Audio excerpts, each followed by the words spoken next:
Hi నేస్తం. నవరాత్రి 4వ రోజు దద్దోజనం అంటే పెరుగన్నం, నెక్స్ట్ చిల్లు లేని గారెలు పెట్టాలి. అది చాలా శ్రేష్టం. మెత్తగా అన్నం ఉడికించుకొని పెట్టుకోవాలి. మేకులుగా ఉంటే దద్దోజనం పెరుగన్నం బాగుండదు కదా.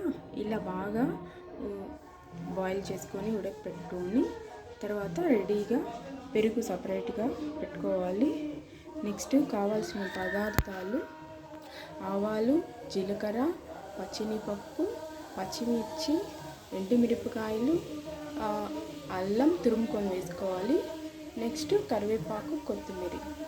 ఇవి ఇంగువ ఇష్టమైన వాళ్ళు వేసుకోండి, లేదంటే అవాయిడ్ చేయండి. ఇది నెయ్యిలో మనము పోపు పెట్టుకొని పెరుగులో వేసుకొని కొంచెం సాల్ట్ యాడ్ చేసుకొని అన్నం అంటే ప్రసాదం మనం రెడీ చేసుకోవాలి.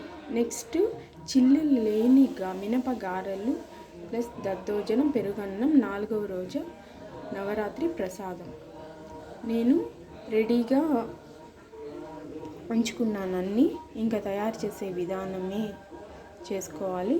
నెక్స్ట్ మినపగారెలకి పిండి గ్రైండ్ చేసి పెట్టుకున్నాను. హాఫ్ అన్ అవర్ ఫ్రిడ్జ్లో ఉంచి పెట్టుకుంటే మినపగారెలు బాగా క్రిస్పీగా వస్తాయి. సో ఫస్ట్ నేను దద్దోజనం పెరుగన్నం చేసి రెడీగా పెట్టేసుకుంటాను.